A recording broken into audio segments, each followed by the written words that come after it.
आचार्य शुक्ल ने हिंदी साहित्यिक का इतिहास के अंतर्गत शिव सिंह सेंगर एवं ग्रसन के इतिहास ग्रंथों के लिए वृत्त संग्रह शब्द का प्रयोग किया है। ये बहुत इंपॉर्टेंट है, पूछा जा सकता है कि रामचंद्र शुक्ल ने वृत्त संग्रह किन लेखकों के ग्रंथों के लिए इस्तेमाल किया है। तो उत्तर होगा शिव सिंह सेंगर एवं ग्रसन के इतिहास ग्रंथों के लिए। अब प्रश्न उठता है कि वृत्त संग्रह होते क्या हैं। तो साहित्यकारों व साहित्यिक रचनाओं का परिचय प्रस्तुत करने वाली कृतियां ही वृत्त संग्रह कहलाती हैं। यानी जिन ग्रंथों में साहित्यकारों और साहित्यिक रचनाओं का परिचय होता है वैसी कृतियां वृत्त संग्रह कहलाती हैं। वृत्त संग्रहों की यह परंपरा नाभादास के भक्तमाल से 17वीं सदी से प्रारंभ होती है। ऐसे ग्रंथों में 252 वैष्णव की वार्ता, 84 वैष्णवन की वार्ता, भक्त नामावली, कवि माला, गुरु ग्रंथ साहिब, कालिदास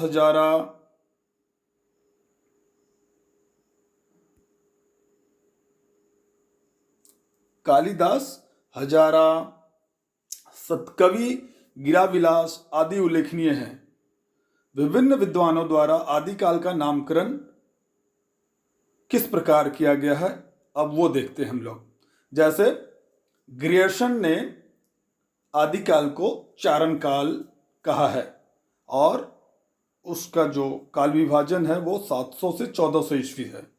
डॉक्टर रामकुमार वर्मा ने भी चारण काल कहा है, किंतु डॉक्टर वर्मा इसको पूरा कहते हैं संधि काल एवं चारण काल। अर्थात चारण काल डॉक्टर रामकुमार वर्मा ने भी कहा है, किंतु उन्होंने जो चारण काल कहा उसके साथ एक टर्म और जोड़ा है, संधि काल एवं चारण काल, ऐसा उन्होंने कहा है। और उन्होंने जो काल विभाजन किया है वो 750 से 1375 विक्रम संवत है।